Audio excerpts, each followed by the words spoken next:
शुक्लांबरधरं विष्णुं शशिवर्णं चतुर्भुजं प्रसन्नवदनं ध्यायेत् सर्वविघ्नोपशान्तये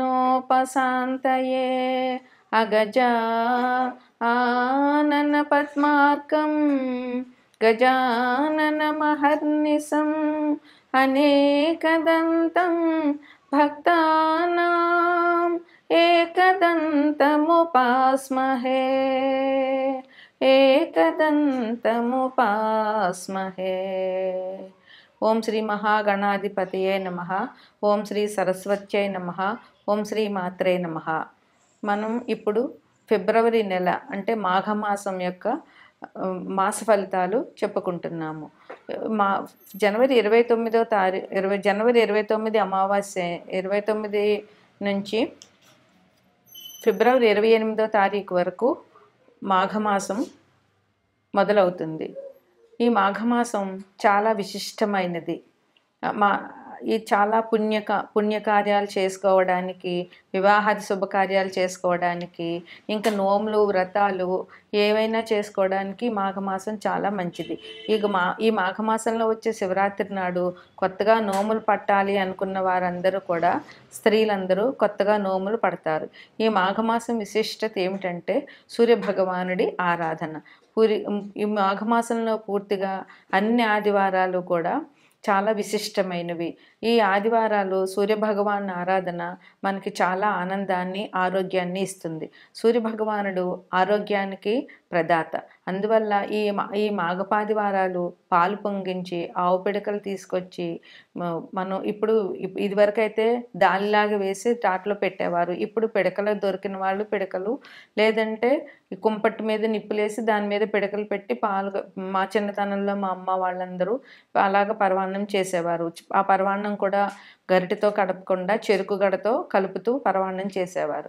ఇప్పుడు దొరికినంత వరకు చేయగలుగుతున్నారు. లేకపోయినా ఆవు పాలతో పరవాన్నం చేసి ఆ సూర్యభగవానుడికి నివేదన చేయడం వల్ల ఆయురారోగ్యాలు అందరికీ లభిస్తాయి. మనకి ప్రత్యక్షంగా కనిపించే దైవమే సూర్యభగవానుడు. ఆయన ఆరోగ్యాన్ని, ఆనందాన్ని అన్నిటినీ ఇస్తాడు. ఏ గ్రహం బాగుండాలన్నా ముందు సూర్యుడు బాగుండాలి. నవగ్రహాల్లోనూ సూర్యభగవానుడు మన జాతకంలో బాగుంటే అన్ని రకాల సౌకర్యాలు మనకి లభించుతాయనడంలో ఎటువంటి సందేహం కూడా లేదు. ఈ మాఘమాసం జనవరి 29 నుంచి మొదలయ్యి ఫిబ్రవరి 28 వరకు ఉంటుంది. ఈ మాఘమాసంలో 4 ఆదివారాలు మాఘపాదివారాలు అంటారు. అట్లాగే 4వ తారీఖున రథసప్తమి. ఈ రోజుని విశేషంగా సూర్యభగవాన్ని ప్రార్థించి రథం చేసి తులసమ్మ దగ్గర ముగ్గులు పెట్టి రథం చేసి చిక్కుడుకాయలతో రథం చేసి చిక్కుడాకుల్లో పరవాన్నం నైవేద్యం పెట్టడం ఆచారంగా వస్తోంది. అట్లాగే ఈ మాఘమాసంలో 3వ తారీఖు అంటే 3/2/2025 వసంత పంచమి, సరస్వతీదేవి పూజ చేయాలి. ఆ రోజు సాధ్యమైనంత వరకు తల్లిదండ్రులు పిల్లల చేత సరస్వతీదేవి పూజ చేయించి తోచినంత నైవేద్యాలు పెట్టి పిల్లలకి పంచడం వల్ల సరస్వతి అనుగ్రహం పిల్లలకు కలిగి చదువు సంధ్యలు వారికి బాగా వస్తాయి. ఈ వసంత పంచమిని తల్లిదండ్రులు పిల్లల చేత పూజ చేయించడం వల్ల పిల్లలు అభివృద్ధిలోకి వస్తారు. ఈ మాఘపాడ్యం నుంచి గుప్త నవరాత్రులు, శ్యామలా గుప్త నవరాత్రులు మొదలవుతున్నాయి. ఇవి జనవరి 30 నుండి మొదలయ్యి ఫిబ్రవరి 7వ తారీఖు వరకు ఈ నవరాత్రులు చేయాలి. ఈ 9 రోజుల్లోనూ మనకి నవరాత్రుల్లో ఇది కూడా ఒక రకమైన నవరాత్రులు.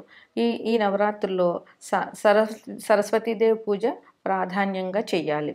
మాతంగి అష్టోత్తరం కానీ, శ్యామల అష్టోత్తరం కానీ, లేదా శ్యామల షోడశనామాలతో అర్చన కానీ, అదంతా రాకపోతే సరస్వతీదేవి అష్టోత్తరం కానీ, లేదా సరస్వతీదేవి సహస్రనామాలతో కానీ పూజ చేసి 9 రోజులు పిల్లల పుస్తకాలు దేవుడి దగ్గర పెట్టి తల్లిదండ్రులు పూజ చేయడం వల్ల పిల్లలు అభివృద్ధిలోకి వస్తారు. ఈ 9 రోజులు కూడా ఈ శ్యామలా గుప్త నవరాత్రులు కూడా ఈ మాఘమాసంలో చెప్పుకోదగినటువంటి మంచి పండుగ. ఇక అన్నిటికంటే ముఖ్యమైనది, చాలా విశిష్టమైనది మహాశివరాత్రి. అది ఫిబ్రవరి 26వ తారీఖునే మహాశివరాత్రి వచ్చింది. ఈరోజు శివుడిని పూజించడం వల్ల అందరికీ చాలా మంచి జరుగుతుంది. అన్ని దైవాల్లోకి శివ భగవానుడే ముఖ్యం. ఈయన్ని పూజ చేసి ఈయనకి అభిషేకం చేయడం వల్ల ఎటువంటి దోషాలున్న జాతకంలో అవన్నీ పూర్తిగా పోతాయి. శివ భగవానుడు సంకల్పించితే శివుడి ఆజ్ఞ లేనిదే చేమైనా కుట్టదు అంటారు. మనకి ఏది జరగాలన్నా శివుడి ఆజ్ఞ ఉండాలి. అందువల్ల శివపార్వతులు ఈ లోకానికి తల్లిదండ్రులు.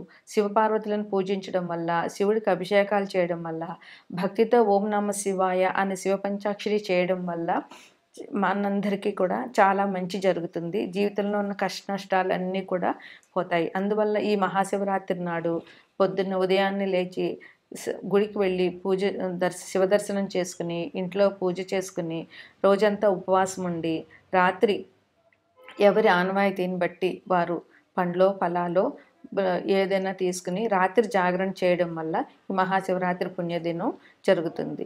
అందువల్ల ప్రజలందరూ కూడా ఈ మహాశివరాత్రిని మంచిగా జరుపుని శివుని కృపకు పాత్రలవుతారని ఆశిద్దాం. తదుపరి రాశి మీనరాశి. మీనరాశిలో పూర్వభాద్ర 4వ పాదము, ఉత్తరాభాద్ర 4 పాదాలు, రేవతి 4 పాదాలు ఉంటాయి. మీనరాశికి అధిపతి గురువు. గ్రహచలనాన్ని చూసుకుంటే మీనరాశిలోనే శుక్రుడు, రాహువు ఉన్నారు. అలాగే గురువేమో వృషభంలో ఉన్నారు, కుజుడేమో మిథునంలో ఉన్నారు, కేతు కన్యలో ఉన్నారు, మకరంలో రవి బుధులు ఉన్నారు. ఈ రవి ఫిబ్రవరి 13వ తారీఖు నుంచి మకరం నుంచి కుంభరాశి ప్రవేశం చేస్తారు. అప్పుడు అక్కడ రవి శనులు ఉంటారు. శని కుంభరాశిలో ఉన్నారు. అంటే వీరికి వ్యయంలో శని భగవానుడు ఉన్నారు. అందువల్ల ఈ రాశి వారికి అంత మిశ్రమంగా ఉంటుందని చెప్పవచ్చు. అది చాలా సామాన్యంగా నడుస్తుంది ఈ మాసం. అదీగాక వీరికి వ్యయంలో శని భగవానుడు ఉన్నారు. ఈ మీనరాశి వారికి ఏలినాటి శని కూడా నడుస్తూ ఉంది. అది లగ్నంలో శుక్రుడు మంచివాడే, కానీ శుక్రుడు ఇక్కడ ఉచ్చలోనే ఉంటారు, కానీ రాహువు కూడా ఉన్నారు. అందువల్ల వీరు కొంచెం దైవారాధన బాగా చేయవలసిన అవసరం ఎంతైనా ఉంది. ఆరోగ్యం కావాలి అని అంటే సూర్య భగవానుడి ఆరాధన మించింది లేదు. అందువల్ల భాస్కరాదిత్యేత్ అన్నట్టు వీరు ఆరోగ్యం కోసం సూర్య భగవానుడి ఆరాధన ఈ మాసంలో చేయడం చాలా అవసరం. ఉద్యోగం వ్యాపారం చేసే వాళ్ళకి చాలా సామాన్యంగా నడిచిపోతుంది. ఎటువంటి ఇబ్బందులు ఉండవు. అయితే తగు జాగ్రత్తలతోటి వీరు చేయవలసిన అవసరం చాలా ఉంటుంది. ఉద్యోగమైనా వ్యాపారమైనా కూడా. విద్యార్థులకి స్ట్రెస్ అనేటటువంటిది తప్పదు. ఎందుకంటే విద్యార్థులకి ఈ ఫిబ్రవరి, మార్చి, ఏప్రిల్ అంటే ఇంకా యాన్యువల్ ఎగ్జామినేషన్స్, పోటీ పరీక్షలు, ఇక్కడ నుంచి ఇంకా 6 నెలల వరకు పరీక్షలు ఉంటాయి. అందువల్ల విద్యార్థులకి స్ట్రెస్ అనేటటువంటిది తప్పదు. అయితే ఆ స్ట్రెస్ని కొంచెం కష్టపడినా కానీ తర్వాత మంచి ఫలితం దొరుకుతుంది కనుక విద్యార్థులు కొంచెం ఒత్తిడిని అధిగమించి దానికి తగినటువంటి జాగ్రత్తలు తీసుకుంటూ చదవవలసిన అవసరం చాలా ఉంది. సంతానానికి ఎటువంటి ఇబ్బందులు లేవు. సంతానం కావాల్సిన వాళ్ళకి సంతానం దొరుకుతుంది. అంటే దానికి సంబంధించినటువంటి ప్రయత్నాలు చేసుకోవచ్చు. అదేవిధంగా సంతానం ఉన్న తల్లిదండ్రులకి పిల్లల వల్ల ఇబ్బందులు లేవు. కాకపోతే వాళ్ళని ఒకసారి జాగ్రత్తగా చూసుకోవడము, వాళ్ళకి తగిన సౌకర్యాలు కల్పించడము తల్లిదండ్రులుగా వాళ్ళ బాధ్యత. వ్యవసాయం వారికి ఎటువంటి ఇబ్బందులు లేవు, సామాన్యంగా గడుస్తుంది. ప్రయాణాలు చేసేవారికి ప్రయాణాల్లో ఇబ్బందులు లేవు. ప్రయాణాల్లో తగు జాగ్రత్తలు తీసుకుని ప్రయాణాలు చేయడం చాలా అవసరం. ధనం ఏ వృత్తి వ్యాపారాలు చేసే వాళ్ళకైనా కూడా ధనం బాగానే దొరుకుతుంది. ఖర్చులకు సరిపడా ధనం ఉంటుంది. స్పెక్యులేషన్ వ్యాపారం చేసే వాళ్ళకి స్పెక్యులేషన్లో మిశ్రమంగా ఉంటుంది. అందువల్ల వాళ్ళు చేసే బిజినెస్ని చూసుకుని, మార్కెట్లో ట్రెండ్ని చూసుకుని స్పెక్యులేషన్ చేసేటటువంటి వాళ్ళు చేయవలసిన అవసరం చాలా ఉంది. ఈ రాశిలో వారు పెద్ద వాళ్ళని ఈ మాసంలో కలిసే అవకాశం ఉంది. దానివల్ల వీరికి సంఘంలో పేరు ప్రతిష్టలు పెరుగుతాయి. వారికి కూడా మంచి వాళ్ళని కలిసామనేటటువంటి తృప్తి ఉంటుంది. వీళ్ళకి పెద్దవాళ్ళని కలవడం వల్ల గౌరవ మర్యాదలు పెరుగుతాయి. పెద్దవారి పరిచయాలు ఎప్పటికైనా జీవితంలో మంచే చేస్తాయి. వాళ్ళ వల్ల ఉపకారం ఉంటుంది. వాళ్ళ వల్ల లాభం కూడా వీళ్ళకి ఉంటుంది. వీళ్ళకి ఎప్పటి నుంచో ఉన్నటువంటి పాత బక్కీలన్నీ కూడా వసూలు అవుతాయి. అందువల్ల ఈ రాశి వాళ్ళకి ఈ మాసం అంతా మిశ్రమంగా ఉంటుంది. అయితే ఈ ఫలితాలన్నీ గోచారాన్ని బట్టే చెప్తాము. అదే ఒక వ్యక్తిగత జాతకంలో ఏదైనా గ్రహం 1-2 గ్రహాలు అనుకూలంగా లేనప్పుడు కొన్ని ఇబ్బందులు అనేటటువంటివి తప్పకుండా ఉంటాయి. అవి కొంతమందికే ఉంటాయి. అవి ఏంటంటే ఆకస్మికంగా కలహాలు, ఎవరితో అయినా సరే గొడవలు జరిగే అవకాశం ఉంది. స్థానచలనం,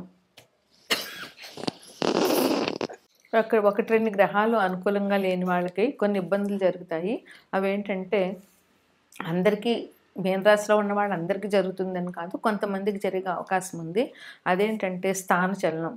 ఉన్న చోటు నుంచి వేరే చోటుకి వెళ్ళడం. అది ఉద్యోగస్తులైనా సరే, గృహస్థులైనా సరే, ఎవరైనా సరే ఇల్లు మారడం కానీ, లేదా ఒక ప్రదేశం నుంచి ఒక ప్రదేశానికి వెళ్ళడం, ఒక ఊరు నుంచి ఒక ఊరు వెళ్ళడం, ఒక దేశం నుంచి ఇంకో దేశం వెళ్ళడం, ఇట్లాంటివి జరిగే అవకాశాలు ఉన్నాయి ఈ రాశి వారికి ఈ మాసంలో.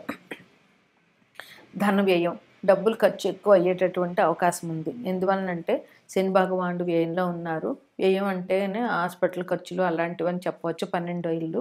అందువల్ల ఆరోగ్యానికి సంబంధించినటువంటి ఖర్చులైనా జరగవచ్చు. అందువల్ల ఆరోగ్య విషయంలో కూడా అందరూ జాగ్రత్తనే పడాలి. విష జంతువుల వల్ల భయం ఉండేటటువంటి అవకాశం ఈ రాశి వారికి ఉంది. అలాగే అనుకోకుండా జరిగేటటువంటి గొడవలు, ఇంట్లో వారితో అయితేనే, బయట వారితో అయితేనే, ఆఫీసులో అయితేనే ఎక్కడైనా గొడవలు జరిగే అవకాశం ఉంది కనుక ఈ రాశివారు ఆ విషయంలో జాగ్రత్తగా ఉండాలి.